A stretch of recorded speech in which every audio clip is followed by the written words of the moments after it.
नमस्कार दोस्तों, आपका अपना YouTube चैनल राकेश कोचिंग में आप सभी का स्वागत है। आज का मेरा हिंदी का टॉपिक है छंद। आज हम बात करेंगे कि छंद क्या होता है, छंद के कितने प्रकार होते हैं, छंद को हम कैसे पहचानेंगे, छंद के कौन कौन से अंग होते हैं, इन सभी पे आज हम चर्चा करते हैं। सर्वप्रथम जानते हैं कि छंद होता क्या है।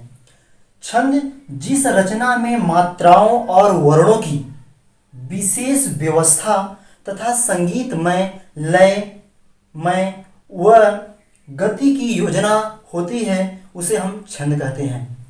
छंद का सर्वप्रथम प्रयोग ऋग्वेद में देखने को प्राप्त होता है।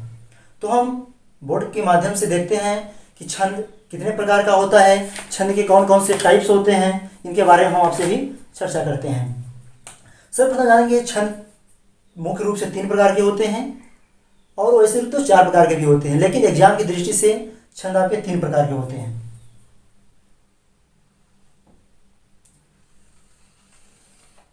पहला आपका होता है इसमें से वर्णिक छंद, मात्रिक छंद, उभय छंद, एक चौथा जो होता है मुक्तक छंद। पहला आपका है वर्णिक छंद।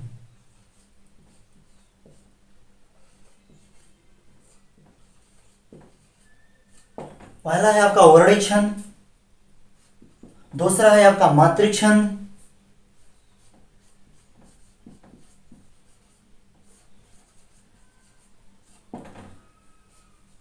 तीसरा है आपका उभय छंद,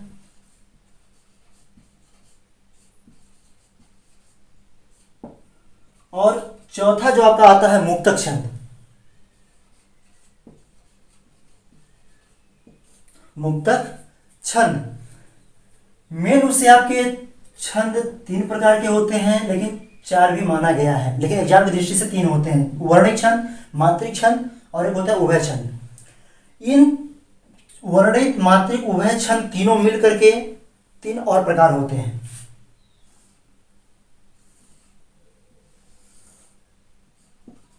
पहला है सममात्रिक, अर्ध सममात्रिक, एक होता है विषम मात्रिक।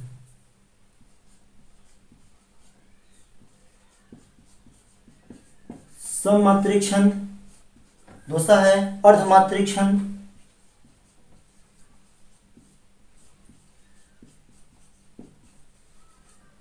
अर्धमात्रिक छंद, और तीसरा होता है विषम मात्रिक छंद।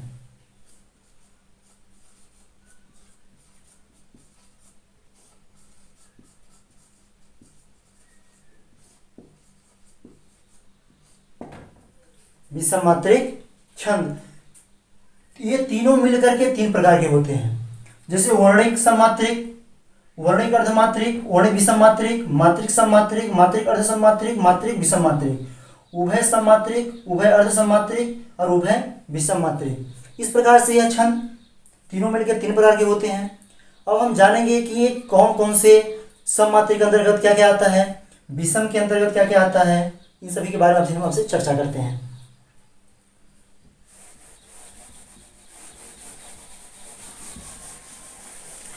पहला हम देखते हैं मात्रिक कौन कौन से होते हैं।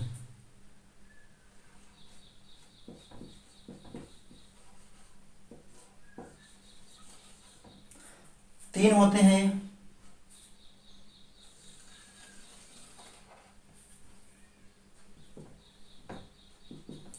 पहला है सममात्रिक,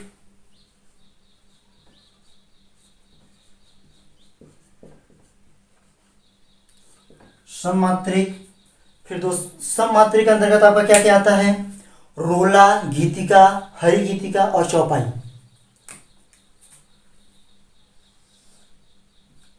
इसके अंतर्गत आपका आता है रोला।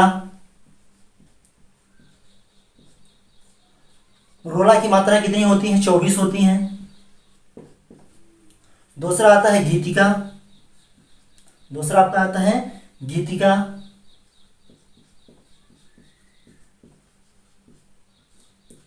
गीतिका की आपकी 26 मात्राएं होती हैं।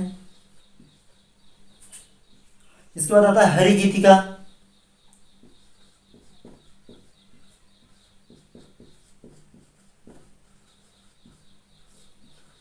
हरि गीतिका की आपकी 28 मात्राएं होती हैं।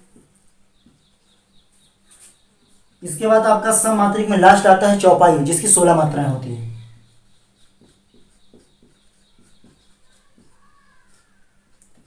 जिसकी 16 मात्राएं होती हैं। इसके बाद आता है आपका अर्धमात्रिक छंद।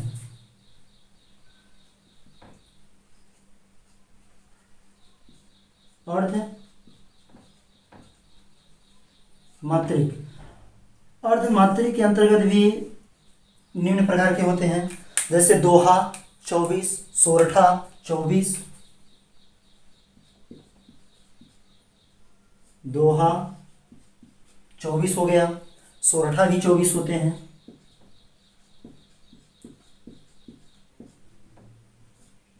सोरठा की भी मात्राएं 24 होती हैं। उल्लाल होते हैं इसके अंतर्गत, उसमें 28 मात्राएं होती हैं। उल्लाल की कितनी होती हैं? 28 मात्राएं होती हैं। इसके बाद आपका लास्ट आता है वरवय, जिसमें 19 मात्राएं होती हैं।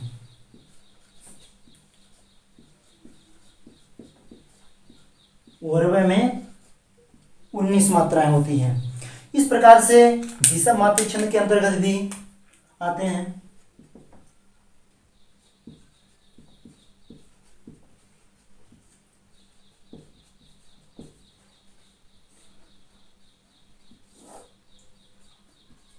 विषम मात्रिक छंद के अंतर्गत आते हैं आपकी कुंडलियां और छप्पर। कुंडलियां के अंतर्गत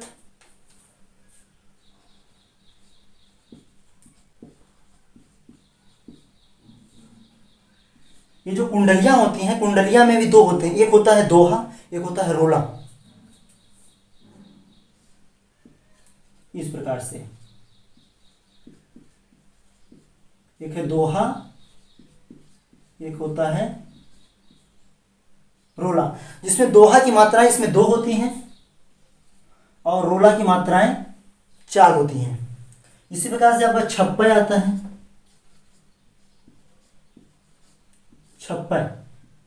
छप्पर में ये दोनों होते हैं। इसमें भी आपका रोला और दूसरा आता है दोहा। इसमें भी रोला की 4 मात्राएं होती हैं और दोहा की 2 मात्राएं होती हैं। इस प्रकार से मात्रिक छंद को हमने पढ़ा है। सम मात्रिक के अंतर्गत रोला, गीतिका, हरि गीतिका, चौपाई आते हैं। अर्धमात्रिक छंद के अंतर्गत एग्जाम में आते हैं कि अर्धमात्रिक दोहा आता है, सममात्रिक, अर्धमात्रिक, विषम मात्रिक। तो आपको पता होगा तभी आप बता सकते हैं कि यह दोहा जो होता है अर्धमात्रिक के अंतर्गत आता है। बोलेगा गीतिका किस मात्रा के छंद के अंतर्गत आता है, तो सममात्रिक छंद के अंतर्गत आता है। विषम मात्रिक बोल देगा कि छप्पर में दोहा की मात्राएं कितनी होती हैं, तो रोला 4 होती हैं, दोहा की 2 होती हैं। छप्पर में रोला 4 होता है, दोहा 2 होता है। इस तरह से आप सममात्रिक, विषम मात्रिक छंद को आपने देख लिया। अब हम कैसे इनको पहचानेंगे कि यह दोहा है, हरि गीतिका है, चौपाई है, तो हम कुछ एग्जाम्पलों के माध्यम से हम आसानी से मात्राओं की गणना करके हम बता सकते हैं। आप ध्यान से देखिए, बहुत अच्छी तरह से, बहुत शॉर्ट तरीके से, बहुत आसानी भाषा से मैं आपको बता रहा हूँ। आप समझने की जरूर कोशिश करें और हमें निश्चित है कि आपको अच्छे से यह छंद समझ में आ जाएगा। हम जैसे मात्राओं को देखते हैं, मात्रा को कैसे हम पहचानेंगे कि यह लघु मात्रा है कि कौन सा दीर्घ मात्रा है।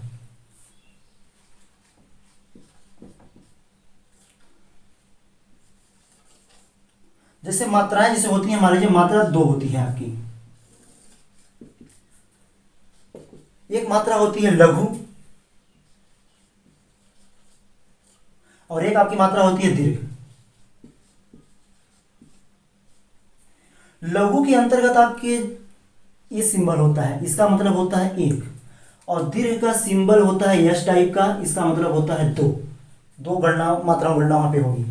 जैसे हम कैसे जानेंगे कि लघु किसमें आता है? छोटा आ, छोटी ई, छोटा ऊ,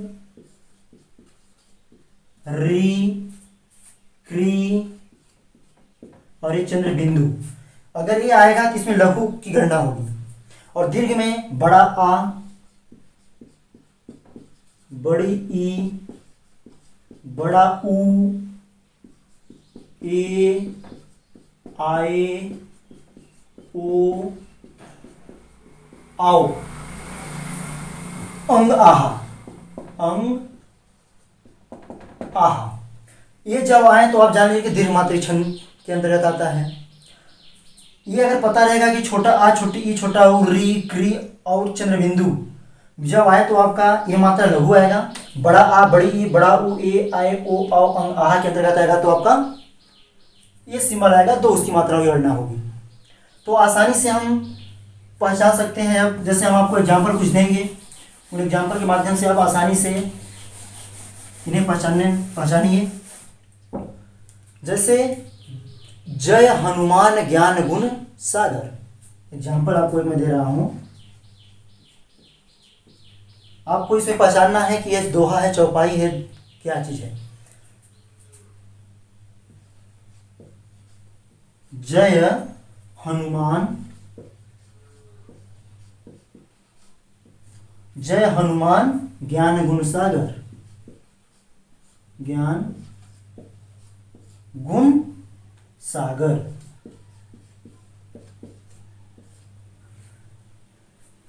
इसमें देखिए अब मात्राओं की इसमें गणना आपको करना पड़ेगा। जय एक है, यह भी एक है, एक, ये भी एक हो गया। ह क्या है, एक मात्रा है। नु बड़ा नु ऊ बोले तो बड़ा ऊ की जहां पर रहेगा वहां पे दो उसकी मां, वहां पे क्या होगा, छोटा नु है। छोटा नु में सिंगल ही मात्रा गणना होती है तो यहाँ भी सिंगल होगा। मान यहाँ पर देखिए डबल मात्रा है, मां और एक आ, तो यहाँ पर दो गणना होगा, यहाँ पर एक गणना होगा। ज्ञान यहाँ पे दो गणना होगा, न सिंगल मात्रा है, एक होगा। गुण छोटा ऊ है इसलिए एक ही मात्रा की गणना होगी, यहाँ पे भी एक ही मात्रा होगी। सागर सा यहाँ पे दो होगा, ग सिंगल मात्रा है तो एक। अब इसको आपको काउंट करना होगा, 1 2 3 4 5 6 7 8 9 10 11 12 13 14 15 16। इसमें कितनी पूरी मात्राएं आ रही हैं, 16। अब इसमें से आपको देखना है कि 16 किसकी मात्राएं होती हैं। तो आपको पता ही है कि 16 चौपाई में आता है, इसलिए यह क्या है, चौपाई है।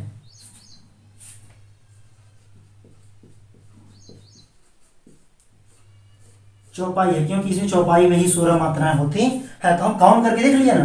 तो ऐसे भी हमारे एग्जाम में कुछ भी आ जाए उसको काउंट करके हम आसानी से उसके एग्जाम्पल बता सकते हैं कि यह चौपाई है, दोहा है, गीतिका है, हरी गीतिका है।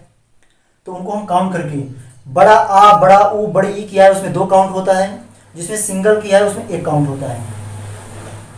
और इसमें जैसे मान लीजिए कुछ और इसमें होता है, जैसे मान लीजिए जैसे त्वच, एग्जाम्पल जैसे हो गया त्वच, और एक जैसे हो गया वत्स, हमेशा आपको ध्यान देना होगा कि जो ऊपर में आधा आता है उसका वो हमेशा एक ही काउंट होता है। तो एक बराबर 2, लेकिन जो अंदर में आधा की मात्रा आती है उसको हमेशा 2 काउंट किया जाता है। यहां से 1 हो गया, ये दोनों मिला के 2। बाहर में कोई भी सिंगल मात्रा आती है आधा तो 1 ही माना जाता है, लेकिन अंदर में कोई आधा मात्रा आती है वो 2 माना जाता है। ये आपको ध्यान देने योग्य है। जैसे शक्ति हो गया, स तो आपका 1 है लेकिन ये अंदर में है, इसलिए शक्ति को हम क्या मानेंगे, एक इसकी मात्रा 1 मानेंगे लेकिन एक 3 इसकी मानेंगे। तो इसकी पूरी मात्रा कितनी होगी, 3, क्योंकि ये अंदर में है। क्लास हो गया, ये बाहर में है ना, इसलिए हम क्लास को इतना तक हम सिर्फ 1 ही मानेंगे। ये जो बड़ा आ की मात्रा है इसको 1 मानेंगे, इसको 1 बराबर 3। वैसे ये अंदर में होता तो इसको हम 2 मानते हैं, इसको भी काउंट करते, लेकिन इसको बाहर में होने की वजह से काउंट नहीं कर रहे हैं। ये कुछ आपके एग्जाम्पल हैं, इनके माध्यम से आप आसानी से किसी भी चीज़ को, किसी भी लिखा हुआ दोहा हो, चौपाई हो, कविता हो, कुछ भी हो, उसको आप आसानी से बता सकते हैं। जैसे हम इसको देखिए काउंट कैसे किया जाता है। जैसे हम देखेंगे रोला को हम कैसे काउंट करते हैं, हमेशा 12 12 12 12 12। रोला को हम इस तरह से काउंट करते हैं। दोहा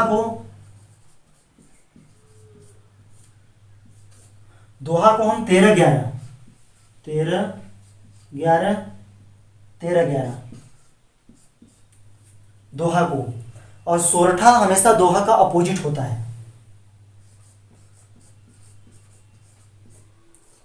सोरठा में क्या होता है, 11 13 होता है।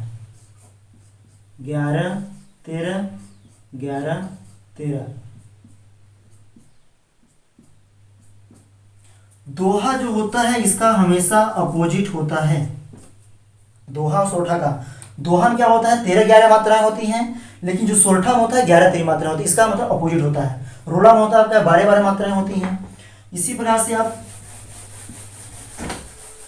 देख सकते हैं, जैसे आपका हो गया वरवै। वरवै में आप देखे होंगे होता है पूरा मिला 19, लेकिन कैसे होते हैं 12 साल। इसी प्रकार से उल्लाला जो होते हैं, जो आपके उल्लाला होते हैं वो भी पूरे 28 होते हैं, लेकिन वो 19 और 13 में काउंट किए जाते हैं। इस प्रकार से एग्जाम्पल एक आध दो के और माध्यम से हम समझ सकते हैं। जैसे हो गया रहीमन पानी राखिए बिन पानी सब सुन, पानी गए न उबरे मोती मानुस चुन।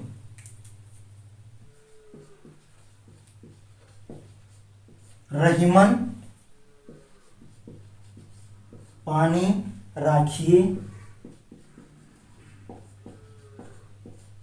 राखिए बिन पानी सब सुन,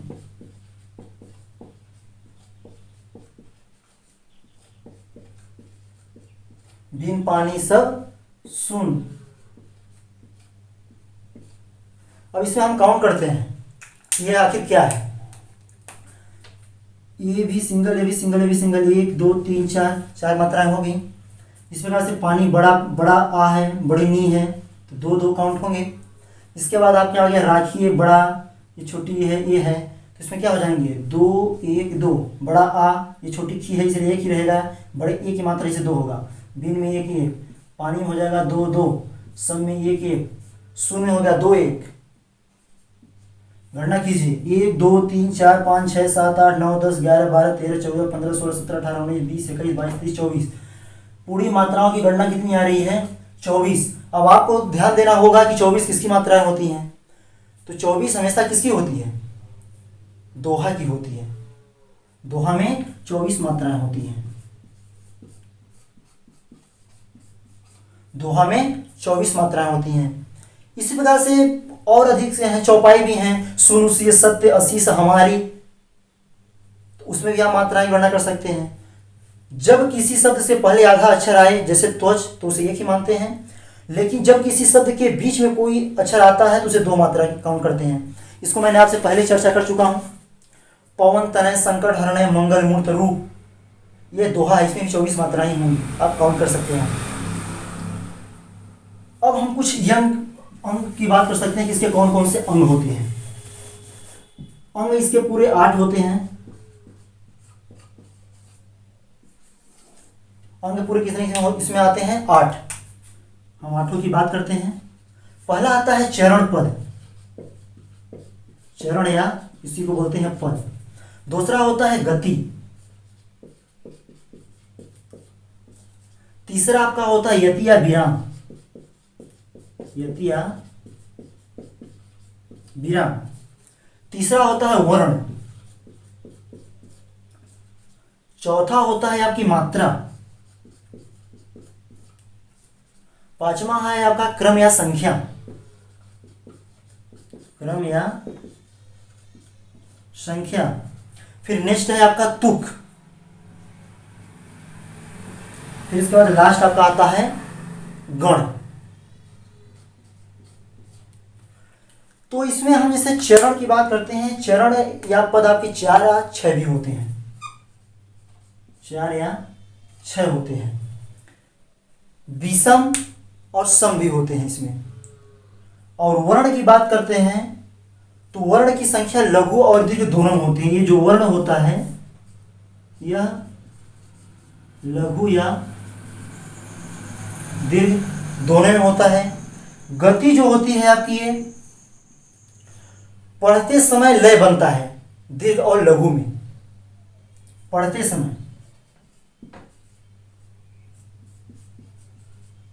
समय लय बनता है लघु और दीर्घ में, ठीक है ना। जैसे भानु, आनु, जैसे मात्राओं की हमने बात किया, जो आपकी इसमें मैंने मात्रा की बात किया, मात्रा इसमें लघु दीर्घ दोनों होते हैं, आपको बताया था कि लघु को हम सिंगल से काउंट करते हैं और दीर्घ को हम यस्ट ऐसे बना करके इसको 2 से काउंट करते हैं।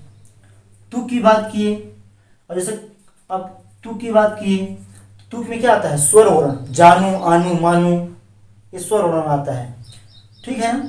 और जैसे गण की बात किए, 3 वर्णों के समूह मिलकर गण बनता है। यमात राजभान सलगा, यमात राजभान सलगा, यमात राज